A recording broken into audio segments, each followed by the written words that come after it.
Fala galera, tudo bem com vocês? Tudo tranquilo? Tudo numa boa? Espero que sim. Então, nós vamos para a aula 8 aí, né? Instituição social, etapas de institucionalização social. E muita gente, né, quando a gente vai iniciar aí a, a aula sobre instituição social, se pergunta, professor, a gente vai falar isso sobre ONG, né? Sobre vai cair na prova? Não é bem esse tipo de instituição social, né? Na verdade, basicamente aí as instituições que moldam quem somos, né?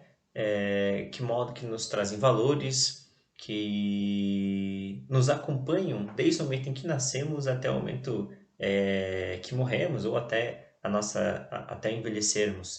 Ou seja, nós sempre estamos aí sendo coagidos de alguma forma a agir de acordo com essas instituições, de acordo com esses valores, certo? Então, nada mais que dizer que essas instituições elas formam a nossa identidade, né? Elas formam quem somos, porque todas essas instituições elas fazem parte do nosso processo de socialização. A família, a escola, o trabalho, os meios de comunicações, né? E assim por diante. E na nossa formação de identidade, ele traz duas características, né? A identidade individual e a identidade coletiva. Na identidade individual, é basicamente como nós nos reconhecemos, certo? E na identidade coletiva, que é a identidade social, é como nós vemos o outro, né? Os valores que eu coloquei a mim, por exemplo, né? Não a mim, o governador, em mim, né? Ou na minha pessoa, corretamente. Os valores que eu tenho, que eu passo a observar em outros. Preconceitos fazem parte da formação da identidade, né? Fé faz parte da formação da minha identidade. Formas com que eu me visto fazem parte da formação da minha identidade. E tal como eu vou observar o outro, se eu aceito isso ou não, se eu acho aquilo horrível ou não, enfim. Isso faz parte, então, de como o outro me vê, claro, e da forma também com que eu vejo o outro, certo? As instituições sociais, elas têm aí algumas características, né? Que são basicamente o quê? Exterior, né? Elas tratam-se aí de interferências externas à realidade do indivíduo, né? Ou seja, fatos que acontecem ao nosso entorno, elas estão aí em volta da gente.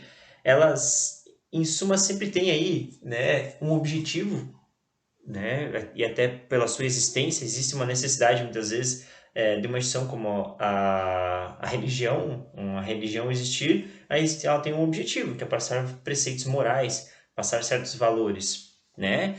E esse processo de coerção, né, ela coercitiva, por quê?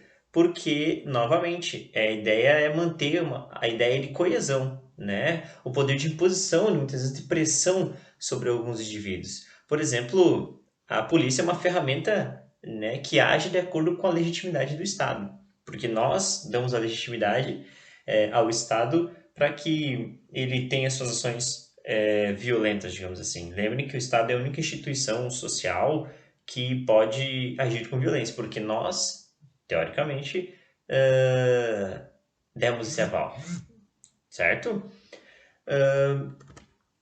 E não diferente, né? A religião, por exemplo, pode agir com coerção, né? De forma moral, quando a pessoa fala, nossa, se você pecar, você vai para o inferno. Veja, ela está me coagindo de alguma forma a não pecar, certo? Se você fizer tal coisa, é errado, então você vai ter um caminho horrível após a sua morte. Veja, é uma forma de me coagir. Não necessariamente eu preciso ir lá e te violar de alguma forma, de forma física. Eu posso te coagir, né, de forma moral, até mesmo na base aí do discurso, da retórica, certo? Nós temos aí então, né, também, né, como eu acabei de falar, uma das características é a moral, né, que é o poder coercitivo e a coerção se apoia na moralidade. Ou seja, tem certas ações, né, que tornam-se aceitas por grande parte da coletividade em um grupo, em uma sociedade. Como assim, professor?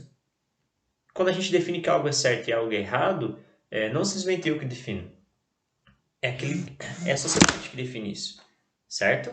É o grupo que define isso. E eles aceitam esses valores como certos ou errados. Logo,